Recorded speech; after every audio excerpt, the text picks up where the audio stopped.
Hey, so I know a couple of my Facebook friends have asked, and there's probably a couple others too who like to read the meteorology stuff that I post sometimes, wondering about what I think about the winter storm situation in Oklahoma on Monday, and it's a pretty complex situation that I don't really feel like typing that much about. It's been a long week, so I'll just do a quick video and explain it, and it might actually make more sense that way. But when you see guys like Mike Morgan and they all do it, have heavy snow on there for Monday on the planner, and it's got the big snowflakes 100%, it makes it look like, wow, we're going to get 6 inches or a foot or something.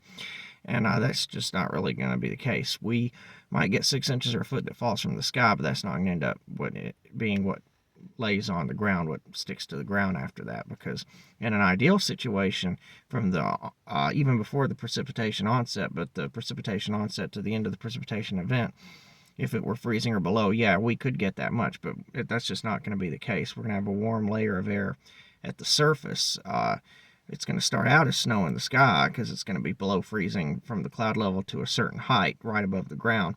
So it will start out as snow there, but then the snow is going to melt into rain for a few hours here at the ground level until the sublimation of hydrometeor particles causes evaporational cooling here at the surface, which will take about a 2 or 3 hour process, and then it'll change over to snow here at the ground. And cold air will also be advecting into the track of the area low pressure too, that'll also change the snow over at that point too. So it'll change over about 2 hours after it starts. So 2 or 3 hours of that moisture is going to go into rainfall, and then once it does start snowing, it'll last maybe 4 or 6 hours if we're lucky, because it'll probably end close to or shortly before midnight Monday night, and the rain probably starts around 2 o'clock in the afternoon. Probably change over to snow a couple hours after that, and we could get, if we're lucky, maybe 2 to 4 inches of slushy accumulation.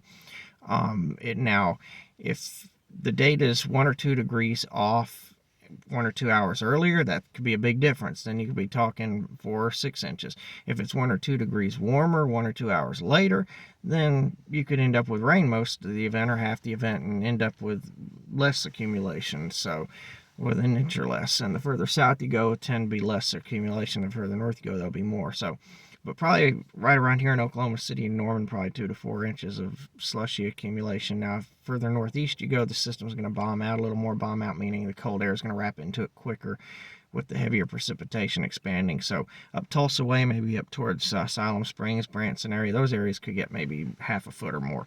But here in this area, probably about 2 to 4 inches, and maybe south of Purcell, maybe not even an inch or less down that way. So, but again, if it's a few degrees colder, quicker, storm takes a little bit further south track, then even South Oklahoma could get a little bit. So it just really depends on how that all works out right now. But yeah, we're not, it's going to snow a lot. A lot's going to fall from the sky. It's going to look like it should be piling up quick, but it's really not going to. And we're also going to warm up to like 43 or 44 degrees on Tuesday. So even if we do get 4 or 5 inches, it's going to start melting pretty quick. So that's about what I think right now. I'll do another update or two if something changes, or if it looks like it's going to go in one direction or the other. Just let me know. But that's about what I think about right now, and I'll talk to you guys later.